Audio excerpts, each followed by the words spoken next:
문재인 대통령이 외교부 그리고 통일부 업무보고에서 엄동설안에도 봄은 온다며 남북관계 해빙에 대한 기대감을 드러냈습니다. 또 여드레 만의 모습을 드러낸 북한 김정은 위원장이 개발 중인 미사일 사진을 고의로 노출시켜 그 배경이 주목됩니다. 한국국가전략연구원의 문성문 통일전략센터장, 국립외교원 신범철 교수와 함께 관련 내용 짚어봅니다. 안녕하십니까? 네, 안녕하십니까?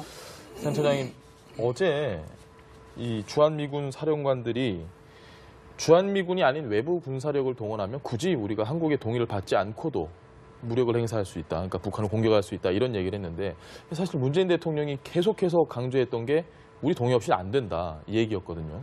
좀 배치되는 이야기인 것 같습니다.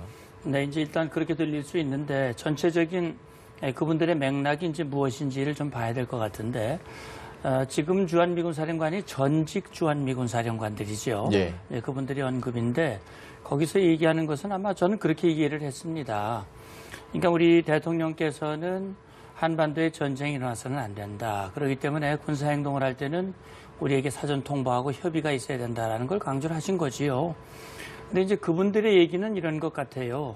일단 국제적으로도 먼저 공격을 받으면 자위적인 차원에서 반격하고 응징하는 것은 허용을 해주는 그런 분위기 아닙니까? 그런 관례고요. 그렇기 때문에 예를 들어서 북한이 괌포의 타격을 거론하고 있고 예. 김정은이 입버릇같이 미국 본토 어디든 자기가 마음만 먹으면 핵탄두를 장착한 대륙간 탄도미사일로 때릴 수 있다. 예. 불바다를 만들겠다. 실제 그런 상황이 현실화된다면 미국 본토가 공격을 받는 상황이 된다면 미국이 한국 대통령의 동의가 없으면 반격을 못하느냐.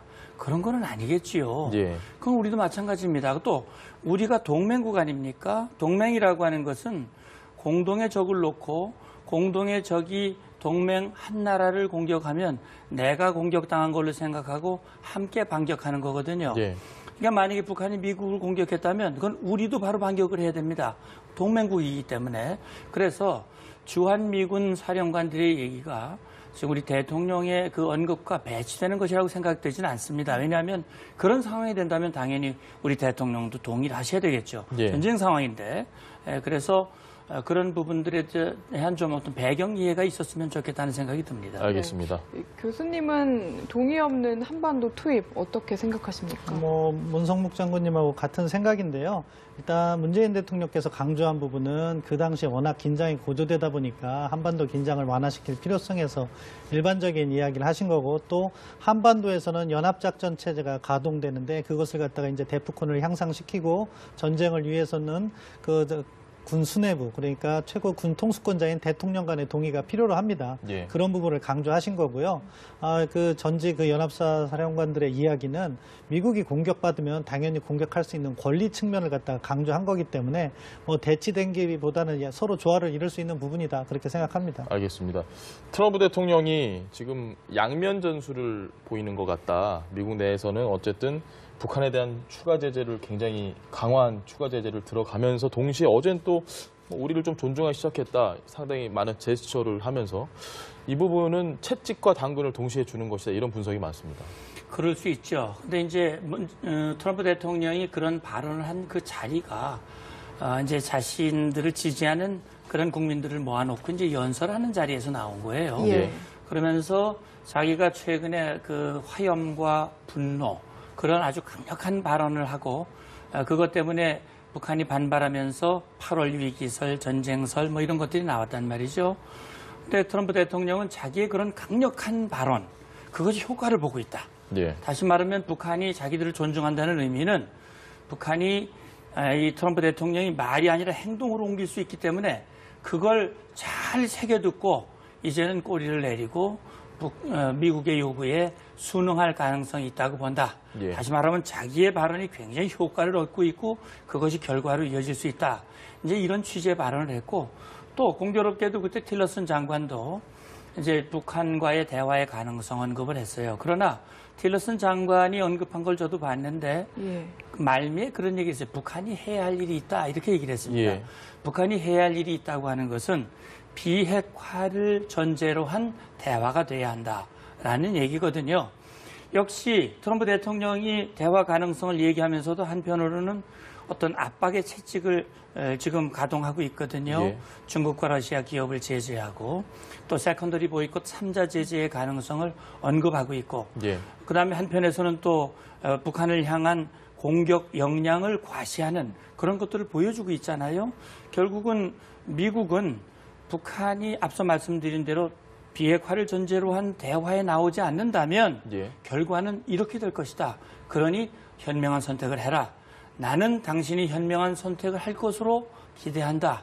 이렇게 이제 좀 부추겨주는 그런 측면도 좀 있는 게 아닌가 하는 생각이 듭니다. 알겠습니다. 네, 투트랙 전략으로 해석해 볼 수도 있지만 또 한편에서는 엄청나게 긴장이 고조됐다가 이게 좀 유화책으로 돌아서다 보니까 뭐 물밑에서 접촉이 있는 게 아니냐 이런 이야기도 있던데 뭐 가능성이 가시적으로 있을까요? 현재 지금 물밑 접촉이 이루어지는지는 알 수 없고 그 정도 수준까지는 아직 못 갔을 거라고 생각합니다. 다만 8월 12일 트럼프 대통령과 시진핑 주석의 통화가 전 중요하다고 생각했는데 그 당시에는 자기들의 원칙적인 입장만을 밝혔는데요. 예. 그 다음에 일어나는 상황들을 잘 보십시오. 그 다음 날 그 14일 날 중국이 대북 제재 다시 발표했고 북한의 을지훈련 비난이라든가 그런 부분은 약간 톤이 다운됐습니다. 그리고 미국에서도 뭐 여러 가지 사령관들이 한반도에 오긴 했지만 외교적 해법을 먼저 강조를 했죠. 뭐 전략사령관이든 태평양사령관이든 외교적 해법이 안 될 경우에 군사적 옵션이다. 방점은 외교적 해법에 있었습니다. 그러니까 예. 미국으로서도 톤다운하는 모습을 보이고 있는데 그런 지금 이런 차원에서 물밑에서 접촉이 서서히 개시되리라고 생각합니다. 탐색적 대화라고 하는데 문제는 그렇다고 해서 이게 대화 국면으로 바로 가느냐? 그건 아닌 거죠. 서로 자기들의 조건을 이야기하고 앞서 문 장관님께서 얘기하신 것처럼 미국은 비핵화 대화로 북한이 복귀해야 된다 하는 거고요. 북한 입장에서는 핵보유국 지위를 어느 정도 인정하는 범위 내에서 대화를 하자 이런 메시지가 오갈 건데 예. 그 과정에서 접점을 찾는 거죠. 그래서 뭐 이 상황이 더 진전이 될 수도 있고 만약에 진전이 되지 않는다면 뭐 북한이 언제든지 앞서 나온 것처럼 뭐 새로운 계열의 미사일 실험을 한다든가 그런 식의 추가 도발이 있기 때문에 이 사태 지금 상황에서는 약간 관망을 하면서도 탐색적인 상황이다 그렇게 볼 수 있겠습니다. 알겠습니다. 이렇게 조금만 보완해서 말씀을 드리면 네. 신 교수님 잘 설명을 해주셨지만은 지금 이제 김정은 입장에서도 7월 달에 2번의 ICBM급 발사를 통해서 자기들의 목표를 뭔가 달성하려고 애를 썼지만 결과는 압박과 제재가 더 강해지고 예. 미국의 반발이 굉장히 강해지고 있거든요. 역시 중국도 북한이 괌 타격 이런 것들을 만약에 선제 도발을 한다면 우리는 중립적인 위치를 취하겠다. 예. 뭐 이런 언급까지 했단 말이죠. 그러니까 김정은으로서는 추가 도발을 하자니 너무 압박이 세고 그렇다고 지금 미국의 요구대로 또 비핵화의 자리에 나가기도 어렵고 굉장히 고민이 많을 거예요. 아마 그런 국면이 이어지고 있는 상황 속에서 뭔가 접점을 찾아가려고 하는 노력이 있을지 모르지만 북한이 과연 국제사회가 기대하는 대로 핵을 포기하기 위한 대화에 나올 것이냐 하는 부분에 대해서는 우리가 정말 유의 있게 보고 그런 접근을 해야 된다고 저는 봅니다. 알겠습니다. 문재인 대통령이 어제 업무보고에서 했던 이야기를 좀 해보면 어쨌든 봄은 온다. 엄동설안에도 씨를 뿌릴 준비를 해야 된다. 뭐 미국과 지금 어느 정도 그래도 이야기가 맞아가는 것 같습니다. 트럼프 대통령의 뭐 물론 지지자들 앞에서 했던 이야기이긴 하지만 문재인 대통령 역시 이 대화를 항상 해야 된다라는 그걸 강조하시는 것 같은데 이 발언에 대해서는 교수님 생각은 어떠십니까? 뭐 기본적으로 한 번도 변함이 없다고 생각합니다. 정부 네. 출범해서 100일이 지난 이후 지금에도 지금 문재인 정부의 입장은 비핵화를 위한 노력을 하지만 남북관계 개선을 위한 노력도 병행하겠다. 그럼으로써 상호 선순환적인 보완이 가능하다는 그런 접근을 하는 거고요. 그런 차원에서 뭐 이제 남북관계 개선은 항상 무슨 말씀이 있었냐면 여건이 개선돼야지 그걸 본격적으로 추진되는데 네. 그 여건이라 하면 비핵화 부분에서의 일부 진전을 얘기하는데 그것을 만들기 위해서 지금 노력을 할 거라고 생각합니다. 앞서 뭐 분위기가 약간 바뀌고 있지만 뭐 새로운 계기가 아직은 마련되지 않았다고 네. 말씀드렸는데 그걸 만들기 위해서 노력을 해야 되는 거죠. 예. 그래서 뭐 흔히 정부 대 정부 간 접촉이 어려우면은 민간 기관을 활용해서 1.5 트랙 대화 같은 것을 하거나 그래서 뭐 다른 나라들이 그런 걸 갖다가 개최하는 경우도 있는데 그런 데서 참석해서 남북이 서로 만나서 이야기를 개시할 수도 있고요. 또 다른 방편으로는 뭐 이렇게 특사라든가 물밑 접촉 아무튼 비핵화 대화를 위한 노력을 해나가고 그런 계기에 남북 대화 노력도 해나가는 것이 이번 정부의 기본 입장이고 일관되게 유지하고 있다고 생각합니다. 그런데 조명균 장관이 인터뷰에서 했던 이야기를 들어보면 북한에도 남북 대화의 수요가 있다는 얘기를 했습니다. 사실 문재인 대통령이 베를린에서 했던 그 4가지 제안 다 무시당했고 미사일을 쏠 때마다 통미봉남 얘기가 나오고 있고 이런 상황에서 북한에도 남북 대화의 수요가 있다. 어떤 수요가 있다는 걸 이야기하신 걸까요? 네, 뭐 조 장관께서 어떤 걸 염두에 둔 수요를 말씀하셨는지 제가 정확히 알 수는 없습니다만 예. 대통령께서 언젠가 이제 봄날이 온다 이런 얘기를 하셨는데 우리가 경험하는 계절의 순기 겨울이 가면 봄날이 온다 이건 맞는 얘기인데 남북 관계도 그렇게 되면 좋겠지요.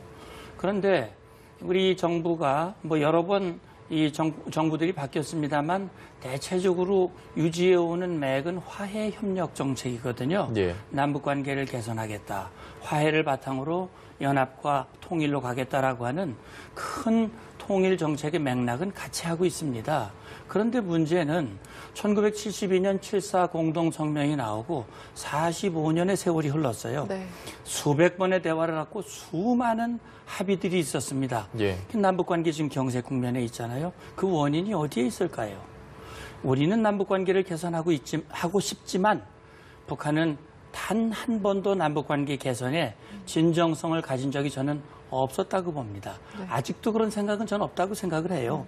그러니까 북한은 남북 대화라고 하는 것은 남북 관계 개선을 위해서 나온 것이 아니라 자기들의 필요를 채우기 위해서 예. 고립됐을 때는 고립을 만회하기 위해서 경제적인 필요를 채우기 위해서는 그 실리 확보를 위해서 이 한미 관계를 이간시키고 남남 갈등을 하기 위해서는 그 목적을 위해서 대화에 나왔어요. 그러니까 북한은 자기들이 아쉬우면 늘 먼저 대화하자 그랬고 대화에 나왔었습니다. 예. 그러나 그렇게 해서 합의를 다 하면 자기들이 불리하면 안 지켜왔단 말이죠. 그래서 문제는 대화를 하느냐 안 하느냐도 중요하지만 어떤 대화를 하느냐가 훨씬 더 중요하다. 그런 차원에서 앞으로 남북 간의 대화가 새로 개시된다면 예. 이건 진짜 남북 관계 개선을 위한 대화가 돼야 되는데 남북 관계 개선의 가장 큰 걸림돌이 역시 북한 핵 문제입니다. 따라서 김정은이 스스로 핵을 내려놓으려고 생각하지 않으니 예. 김정은이 핵을 내려놓을 수밖에 없는 환경을 만들어줘야 된다. 그것이 미국과 국제사회가 힘을 합쳐서 노력을 하고 있는데 우리도 거기에 힘을 보태서 강력하게 하고 북한이 태도를 바꾸면 언제라도 문을 열고 북한을 지원할 수 있는 준비는 착착 해나가야 되겠지요. 네. 알겠습니다. 말씀하신 대로 김정은 위원장은 여전히 좀 생각이 없는 것 같아 보이는 게 최근 행보를 살펴보면 과학재료 연구소를 시찰을 하면서 북극성 3형과 지금 추정이긴 합니다만 그것과 지금 화성 13형을 은근히 또 사진에 노출을 시켰거든요. 역시나 뭐 새를 과시하기 위한 의도라고 봐야 될까요? 예, 제가 앞서 말씀드린 것처럼 약간 7월 달에 비해서 지금 약간 북한도 톤다운을 하고 있잖아요. 그런 네. 과정에서 자기들이 물러설 수 없다는 걸 또 과시한다고 생각합니다. 그래서 자기들의 역량이 있다는 걸 일부러 보여주기죠. 따라서 이번에 그 연구소 방문한 거는 사실은 북한이 약간 변화된 모습이라고 생각해요. 북한이 도발을 하려고 하면 그런 거 보여주지 않고 미사일을 쐈겠죠. 따라서 그걸 하는 대신에 이걸 보여줬다는 건 우리한테는 기회 요인이라고 생각하고요. 앞서 문 장군님께서 아주 좋은 포인트를 말씀해 주셨는데 뭐냐? 우리가 남북관계 개선해야 되고 북한과 대화를 해야 되는데 예. 문제는 북한이 대화에 온다고 해도 그게 북한이 변했다고 이렇게 바로 판단해서는 안 된다는 거죠. 북한은 북한 나름대로의 이유가 있겠다는 걸 우리가 그 이면을 파악하고 북한이 다시 대화에 나왔는데 다시 돌아가지 않도록 예. 제도적으로 그걸 만들어야 됩니다. 그렇기 때문에 지금 아까 말씀드린 것처럼 북한이 대화로 올 수밖에 없는 환경을 만드는 것은 지금 당장에서는 압박인 거죠. 그리고 국제 공조.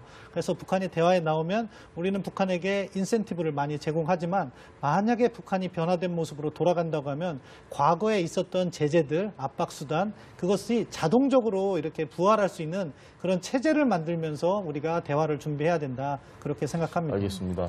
김정은의 모습이 사실 요즘 굉장히 자주 보이는데 8일 만에 모습을 나타내서 저는 무슨 이야기를 할지 궁금했거든요. 꽝꽝 생산해야 된다. 탄두를 꽝꽝, 이 꽝꽝이라는 단어가 좀 낯설면서도 약간 우스꽝스러운 표현인 것 같은데 그렇죠. 어떤 의미로 봐야 될까요? 예, 그러니까 지금 제가 볼 때는 김정은이 저길 방문을 했고 그걸 이제 딱 타이밍에 시간에 맞게 저걸 공개를 했어요. 예. 북한이 저걸 공개한 것이 언제 정확하게 어느 시점에 방문한 것인지는 제가 잘 모르겠습니다만 어쨌든 공개한 그 시점은 미군의 주요 순회, 특히 전략사령관, 미사일 방어청장, 네. 태평양 사령관 이런 사람들이 와서 합동 기자회견을 하고 강력한 억제력, 확장 억제, 북한을 타격할 수 있는 역량 이런 것들을 과시한 직회적을 보여줬단 말이죠. 네. 우리는 모든 역량을 가지고 있다. 특히 북한이 7월 달에 2번의 ICBM급을 발사했는데 미국이나 국제사회에서는 북한이 아직은 이 탄두 재진입 기술은 아직 좀 부족하다. 네. 탄두의 경량화도 아직은 좀 이르지 못하고 있다. 뭐 이런 얘기를 하고 있으니 아니다. 우리는 다 돼 있다. 화학재료연구소가 바로 그거 만드는 곳이거든요. 유치하지 않습니다. 우리는 얼마든지 할 수 있고 꽝꽝이라고 하는 것은 아주 자동 생산하듯이 예. 많이 할 수 있다. 우리는 북한이 가지고 있는 수천 발의 미사일에 다 장착할 수 있을 정도로 그 아주 탄두 재진 그 역량을 가진 그런 탄두들을 많이 생산해라. 그리고 거기에 보여주는 그 화성 13형이라든지 북극성 3형 고초연료를 사용한 더 발전된 미사일 역량을 그렇게 과시해 주는 모습을 보여줌으로써 예. 국제사회, 당신들이 우리를 아무리 압박해도 소용없다. 우리는 바뀌지 않는다. 우리는 말한 대로 행동으로 옮길 수 있는 능력을 가지고 있다. 이걸 보여주고 싶어한 그런 마음인데 말씀하신 대로 참 유치하기 짝이 없는 그런 행동이지요. 네, 네. 알겠습니다.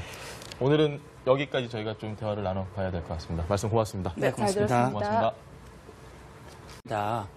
그러니까 우리 대통령께서는 한반도에 전쟁이 일어나서는 안 된다. 그렇기 때문에 군사행동을 할 때는 우리에게 사전 통보하고 협의가 있어야 된다라는 걸 강조를 하신 거지요. 근데 이제 그분들의 얘기는 이런 것 같아요.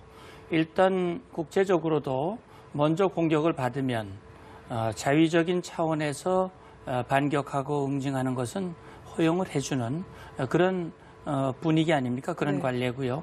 그렇기 때문에 예를 들어서 북한이 괌포의 타격을 거론하고 있고 네. 김정은이 입버릇같이 미국 본토 어디든 자기가 마음만 먹으면 핵탄두를 장착한 대륙간 탄도미사일로 때릴 수 있다. 네. 불바다를 만들겠다. 실제 그런 상황이 현실화된다면 미국 본토가 공격을 받는 상황이 된다면 미국이 한국 대통령의 동의가 없으면 반격을 못하느냐. 그런 거는 아니겠지요. 예. 그건 우리도 마찬가지입니다. 또 우리가 동맹국 아닙니까? 동맹이라고 하는 것은 문재인 대통령이 외교부 그리고 통일부 업무보고에서 엄동설안에도 봄은 온다며 남북관계 해빙에 대한 기대감을 드러냈습니다. 또 여드레 만의 모습을 드러낸 북한 김정은 위원장이 개발 중인 미사일 사진을 고의로 노출시켜 그 배경이 주목됩니다. 한국국가전략연구원의 문성문 통일전략센터장, 국립외교원 신범철 교수와 함께 관련 내용 짚어봅니다. 안녕하십니까? 네, 안녕하십니까. 센터장님, 어제 이 주한미군 사령관들이 주한미군이 아닌 외부 군사력을 동원하면 굳이 우리가 한국의 동의를 받지 않고도 무력을 행사할 수 있다. 그러니까 북한을 공격할 수 있다. 이런 얘기를 했는데 사실 문재인 대통령이 계속해서 강조했던 게 우리 동의 없이 안 된다. 이 얘기였거든요. 좀 배치되는 이야기인 것 같습니다. 네, 이제 일단 그렇게 들릴 수 있는데 전체적인 그분들의 맥락이 이제 무엇인지를 좀 봐야 될 것 같은데 지금 주한미군 사령관이 전직 주한미군 사령관들이죠. 예. 그분들이 언급인데 거기서 얘기하는 것은 아마 저는 그렇게 이해를 했습니다. 공동의 적을 놓고 공동의 적이 동맹 한 나라를 공격하면 내가 공격당한 걸로 생각하고 함께 반격하는 거거든요. 예. 그러니까 만약에 북한이 미국을 공격했다면 그건 우리도 바로 반격을 해야 됩니다. 동맹국이기 때문에. 그래서 주한미군 사령관들의 얘기가 지금 우리 대통령의 그 언급과 배치되는 것이라고 생각되지는 않습니다. 왜냐하면 그런 상황이 된다면 당연히 우리 대통령도 동의를 하셔야 되겠죠. 예. 전쟁 상황인데.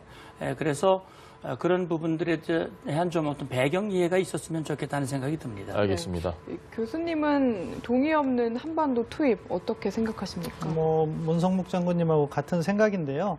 일단 문재인 대통령께서 강조한 부분은 그 당시에 워낙 긴장이 고조되다 보니까 한반도 긴장을 완화시킬 필요성에서 일반적인 이야기를 하신 거고 또 한반도에서는 연합작전 체제가 가동되는데 그것을 갖다가 이제 대프콘을 향상시키고 전쟁을 위해서는 군 수뇌부 그러니까 최고 군 통수권자인 대통령 간의 동의가 필요로 합니다. 효과를 보고 있다.